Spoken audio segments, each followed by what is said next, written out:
And today, in this first Sunday of Lent, in our Women's History Month, if you're on social media, please remember to follow us on Facebook and Instagram, where we honor women throughout the month of March during Women's History Month. And all the women that I have been researching for this month all do what we're talking about in today's message. They flex their muscles of divine strength.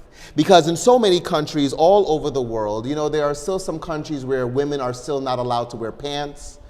There's still some countries where women have to cover their head. There's all these things that are different for women. They're not allowed to have an education, all these things. But these women that we feature on our page, they push the envelope of what is expected of them and became great in the fields that they became great in. And so we can know, though, that all of this lives in us. Success lives in each and every one of us. Doesn't matter our gender, doesn't matter what part of the world we come from, we can all succeed in great and wonderful ways. We can all do what this morning's message is. We can all flex our muscles of divine strength. And when you think about that, when you look at these bodybuilders, now everyone's a bodybuilder, there's a gym everywhere, which is good because we all need to work out. And when we have assistance with working out, it's so much better. When you look at the bodybuilders online, the men and the women, you see them flexing their muscles, right? Showing you how big their muscles are and how defined and how they have 3% body fat and all that. But you notice that they only flex their muscles after a workout, because that's the best time to flex your muscles. That when the muscles pop out more. We have to remember that we do that with our divine strength. We flex our muscles of divine strength after the difficult times, after the working out of the things that we need to work out. In other words, after we go through indecision and confusion in our mind, after we go through poor health in our body, after we go through the difficult situations, whether it regards our money situations, right? Any negation that we go through, it is all teaching us and showing us how to flex our spiritual muscles, how to flex our muscles of divine strength. So friends, today you must know that through divine energy in you, you have all the strength that you need for your life. There is nothing lacking. There is nothing that you could ever need. There is nothing that you could ever want. And yes, we do have desires. We do have yearnings in our mind. But if we can remember that we already have what we need, we are looking at our dreams, we're looking at our desires as just something that will add an extra bonus to the joy in our life, as something that will add that extra love, that extra peace, that extra push that we need to keep a smile on our face every day of the year.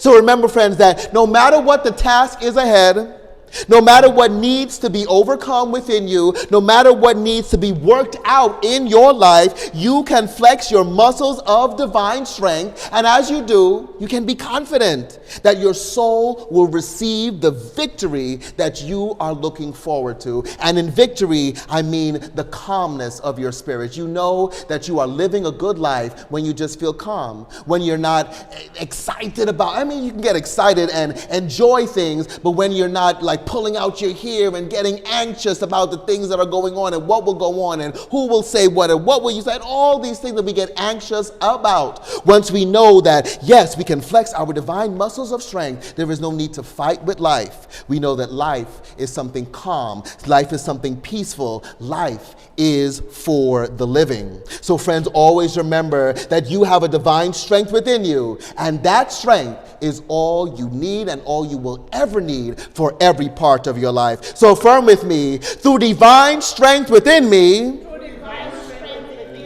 I have the strength I need for my life.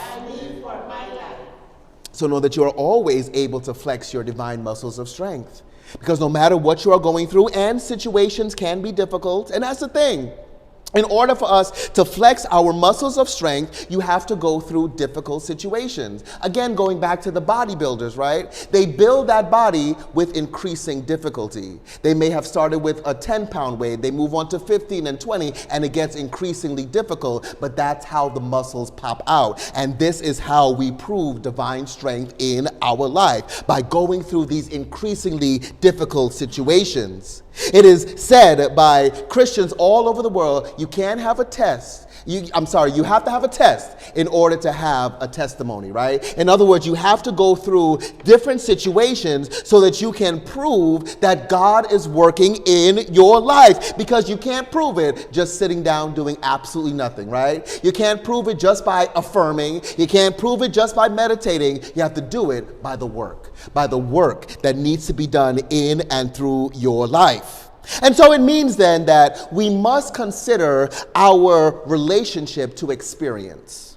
Everything that we are living in our life is an experience. Everything we want is an experience that we want to have, right? If you want a new relationship, you want to get married, you want to have a baby, you want a new job, whatever it is, we're saying that I want a new experience in this role of motherhood, in this role of husband or wife or girlfriend, boyfriend, whatever we're looking for, right? I want this role of love. I want this role of having money in my bank account, right? I want some commas in my bank account, right? We're saying that we want an experience of prosperity. When we're talking about having an experience of health in our body, right? Because it's not easy being in a hospital bed, sitting down, having the nurses come to you and things like that, right? It is not easy for a lot of people to get through. You want to get up. You want to keep moving. You want to be mobile, right?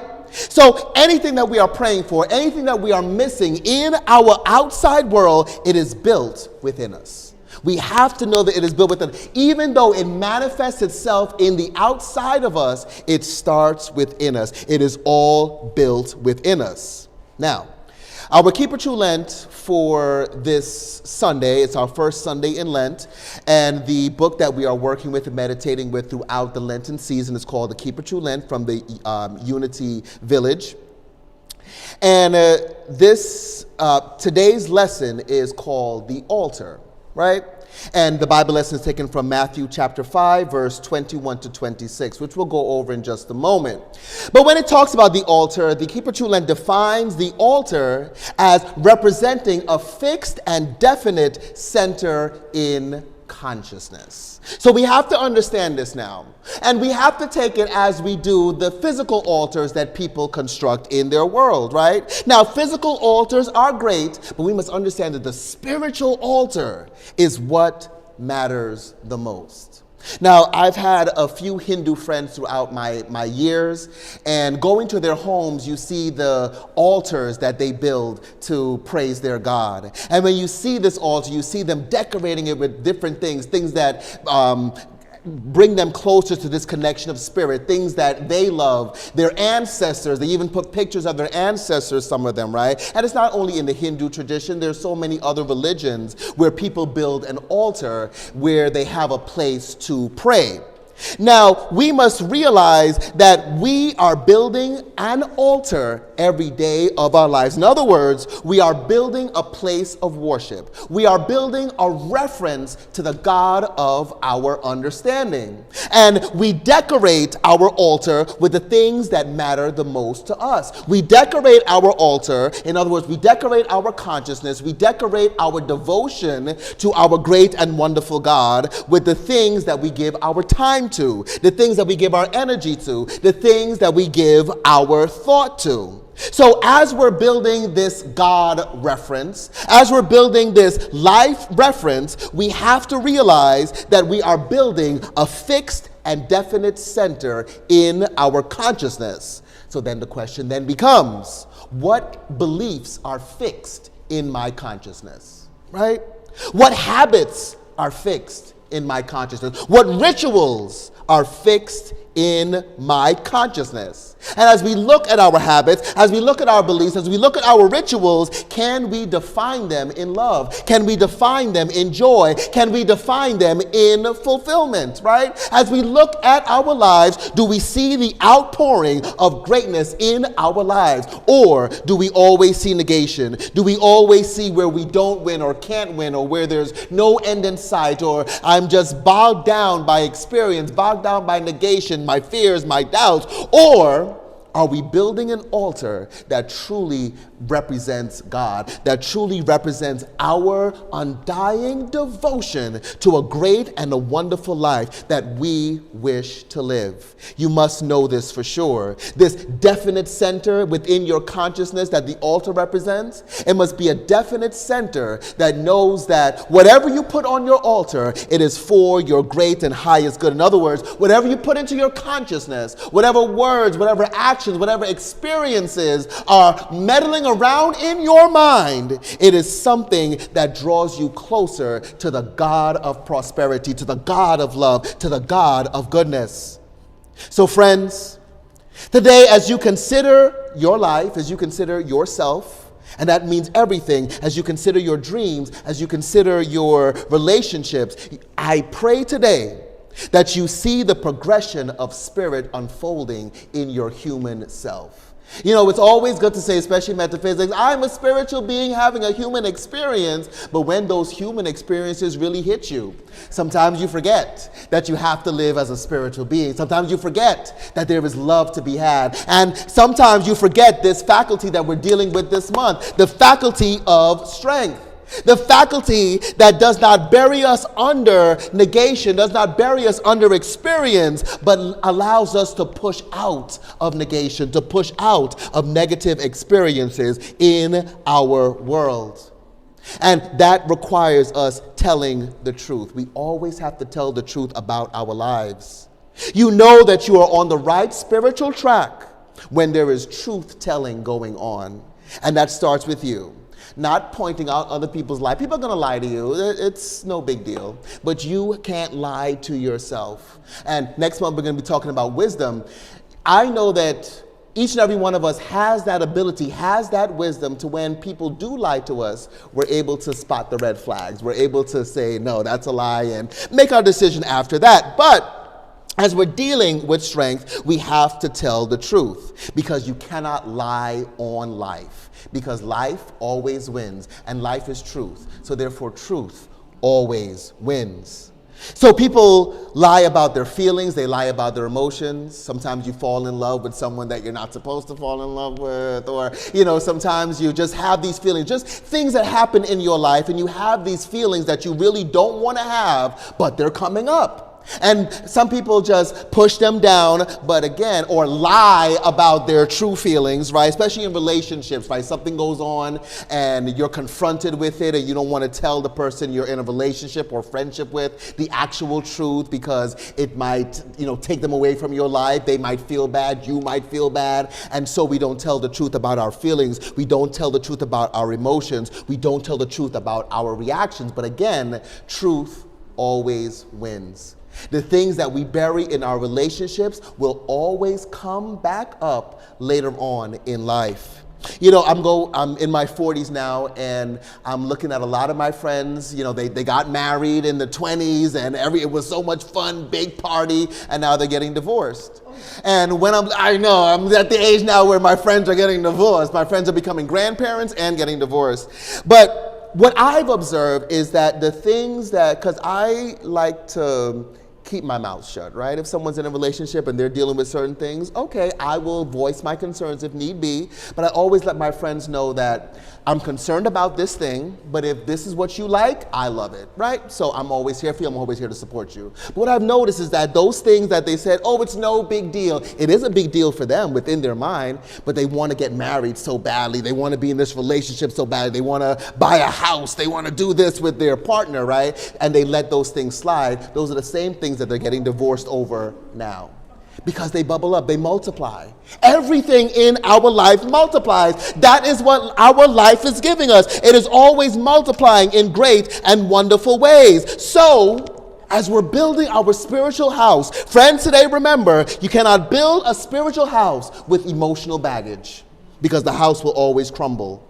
The house will always fail. Your emotional house will always fail when we build it with all the baggage, all the negation that we bring in to our lives. Our Keep It True Lent talks about meeting God face to face, right? And whether you believe God is in the sky or God is within you, you still have to meet yourself face to face. We are an expression of God. You know, when you see people doing bad things in this world, the first thing that I think about, and a lot of good-natured people say, is how can they look at themselves in the mirror doing all this evil stuff, right? How can they sleep at night? Because we all know it comes back to consciousness. When you look at yourself in the mirror, knowing that you have done something bad, you know, how can you continue with your life? But each and every one of us go through those experiences where we hold regret, we hold some type of guilt over the things that we said or didn't say or do or didn't do. There's all these things that we fumble with our life and don't try to or don't see a way through it, don't see a way past it.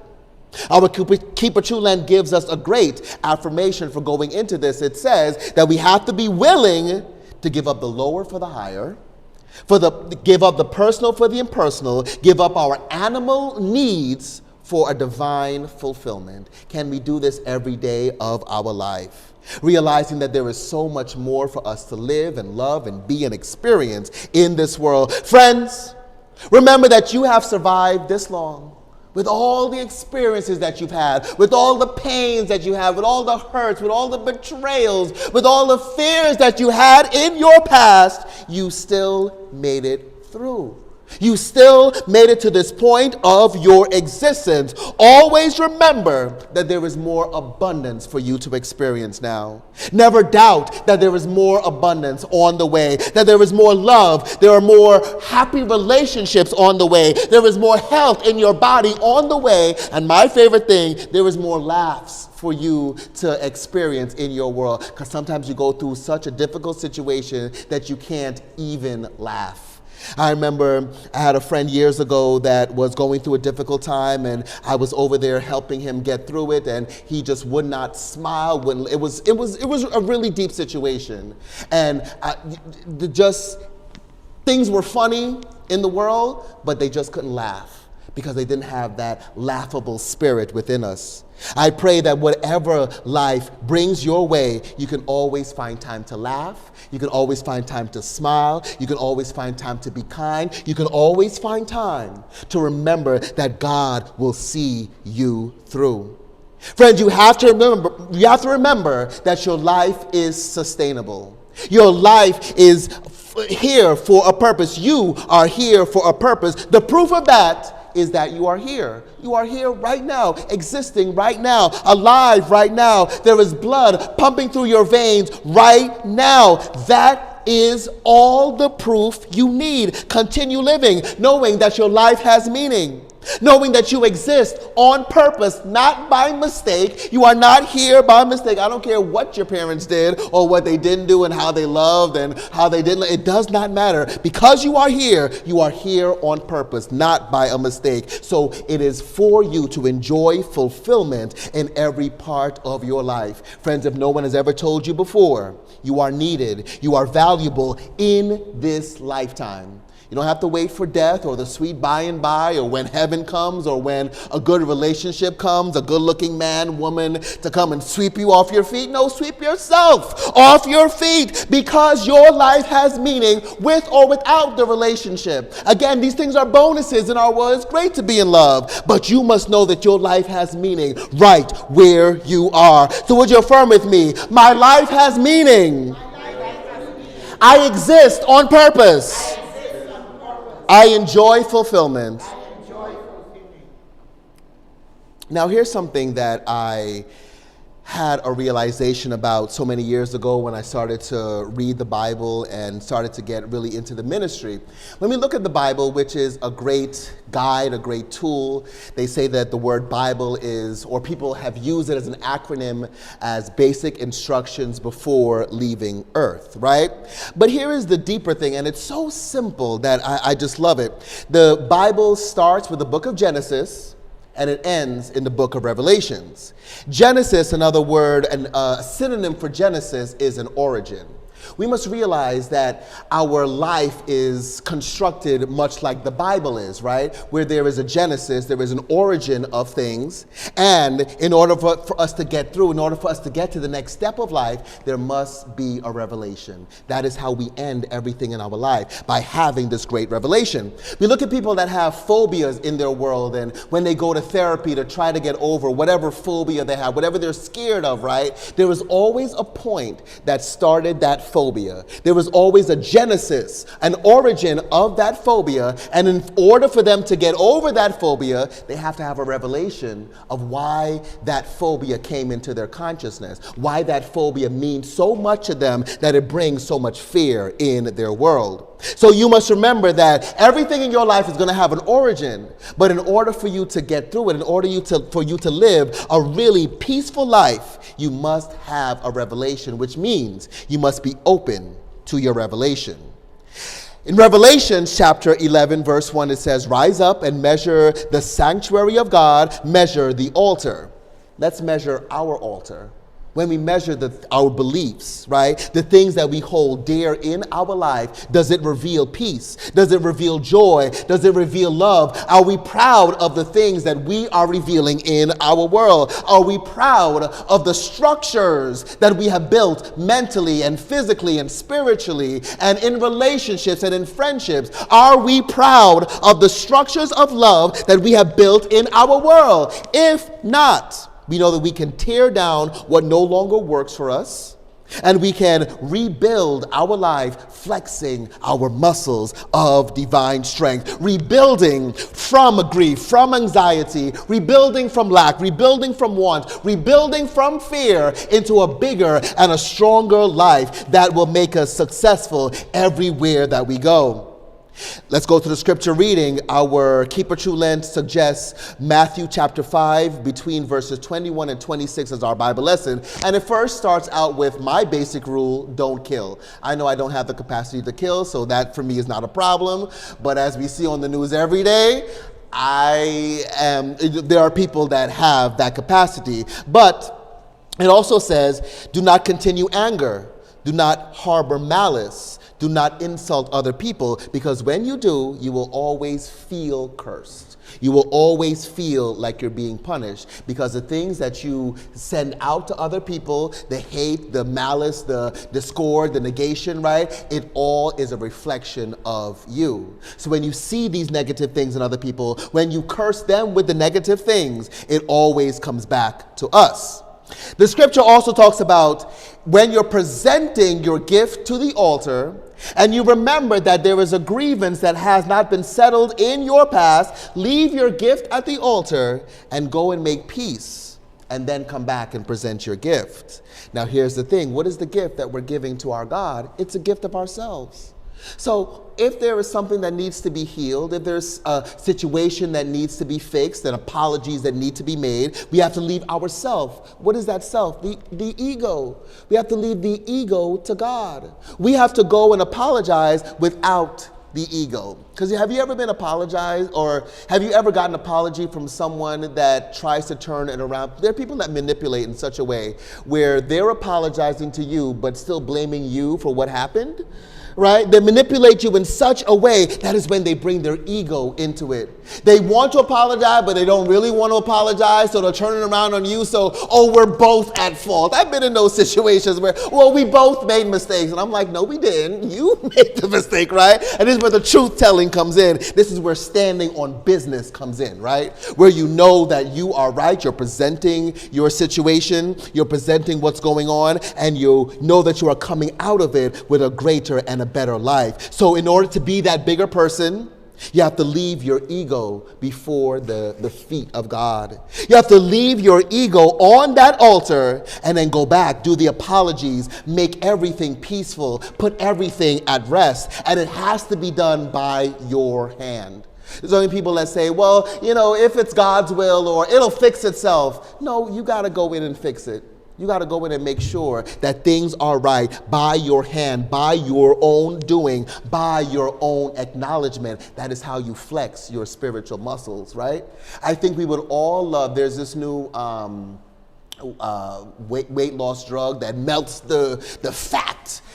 But you still got to work. You still got to take the actual medication. You still have to exercise, right? It will be all great if we can sit on the couch with our remote and the workout happens for us, right? We don't have to go to the gym. We don't have to lift weights. We don't have to do it. But no, we always have to do the work in order to build our spiritual muscles. So it means that we have to give our spirit permission to build our strength. Friends, today, give your spirit permission to move forward.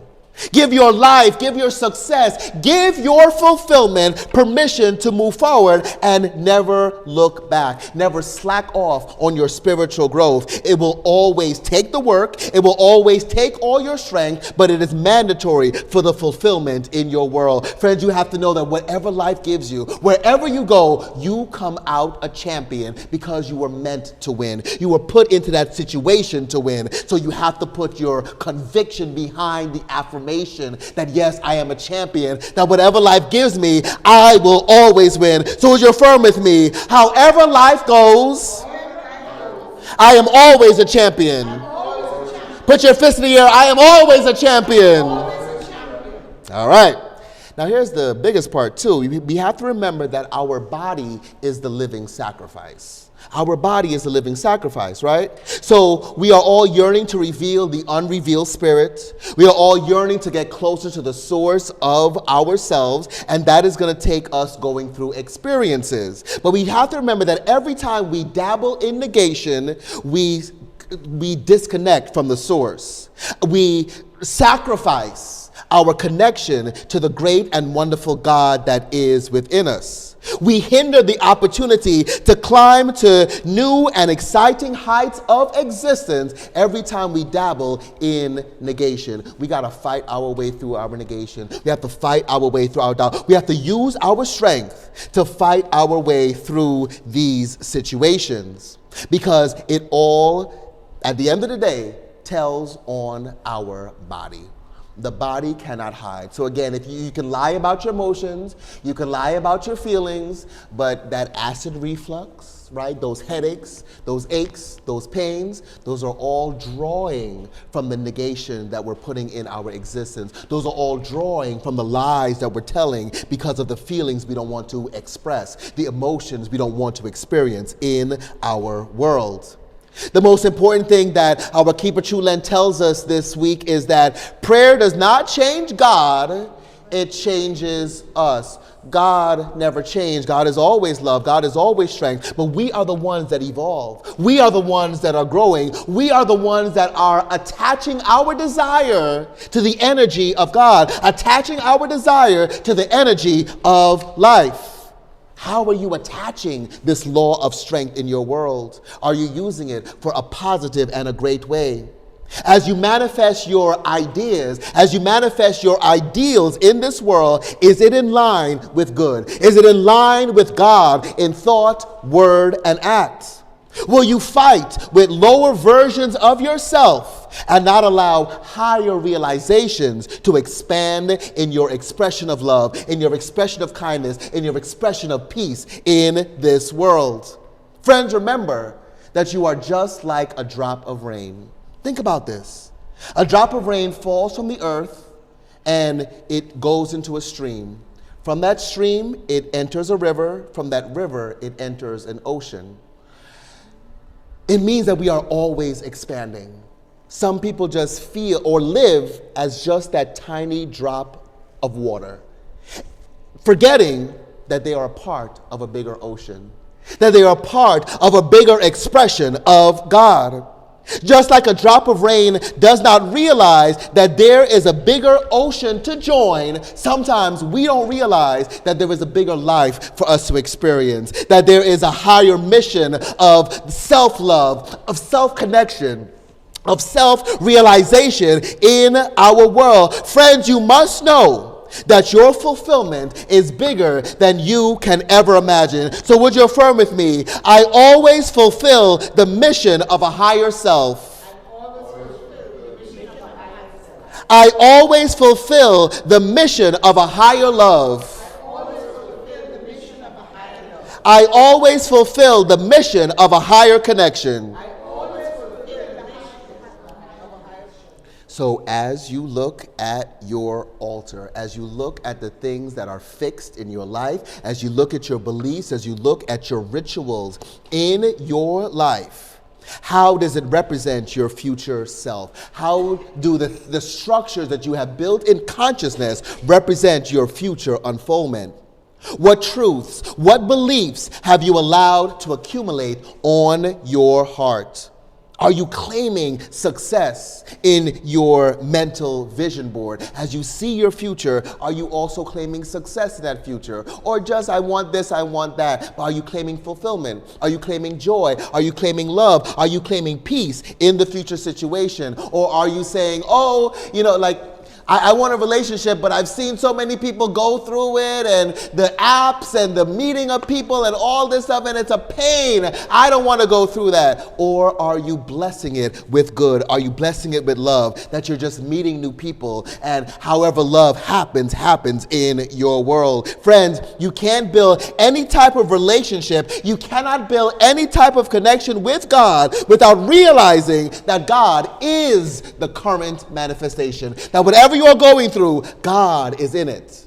And if there are changes that need to be made, you know that those changes are only a test of your strength. Those changes that need to be done are only a test of your resilience. Friends, you have to remember, just like Ephesians chapter 6 says, I am strong in the Lord and in the power of his might. Can you say this every day? Every time that you feel weakness, every time that you feel shame or doubt or guilt or worry or whatever the negation is, can you break the barriers? Can you break those walls of negation and always say, you know what? There is no weakness in me. There is no weakness in this situation. There is no fear. There is no doubt. There is no worry. There is no guilt, because I am strong in the Lord and in the power of God's might. Let's affirm this together. Fists in the air. I am strong in the Lord. I am strong in the power of God's might.